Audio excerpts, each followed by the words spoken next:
இருக்காங்க. இதனால 25 பேர் இறந்தது மட்டும் கிடையாது, அவங்க குடும்பம் 250 குடும்பம் வந்து பாதிக்கப்பட்டிருக்கு. 250 குடும்பம் வந்து பாதிக்கப்பட்டிருக்கு. இதுக்காக அரசாங்கம் என்ன பண்ணாங்க? இது நடக்கிறதுக்கு காரணம் என்ன தெரியுமா? அரசாங்கம் ஒழுங்கா இவங்களுக்கு லைசன்ஸ் கொடுக்கறது இல்லை.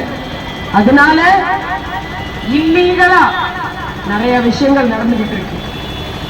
இவங்களுக்கான அச்சு தொழில், தீப்பெட்டு தொழில், இவங்களுக்கான டாக்ஸ் அவங்க கட்டியே ஓஞ்சிட்டாங்க. அப்படிப்பட்ட நிலைமைதான் இருக்கு. இன்னும் ஜிஹெச் கவர்மெண்ட் ஹாஸ்பிட்டல் எத்தனை பேர் இன்னும் நீங்க சாத்தூருக்கோ இல்ல மதுரைக்கோ விருதுநகருக்கோ போக வேண்டிய நிலைமை இருக்கு. சிவகாசியில இவ்வளவு பெரிய தொழிற்சாலைகள் இருக்கு.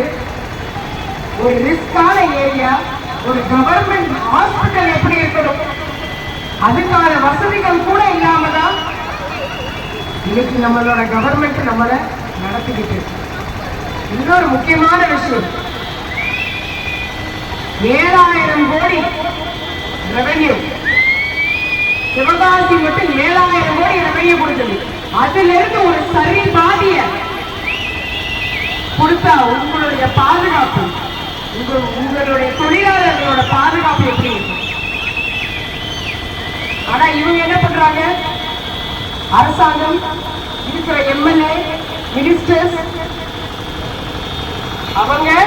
அவங்களோட பாக்கெட்டை மட்டும்தான் நிரப்பிட்டு இருக்காங்க. அவங்களோட சொத்து மதிப்பு பாத்தீங்களா? 4000 கோடி, 500 கோடி. இருக்கிற எம்எல்ஏ பாக்கெட் மட்டும்தான் ஏறிக்கிட்டே போகுது.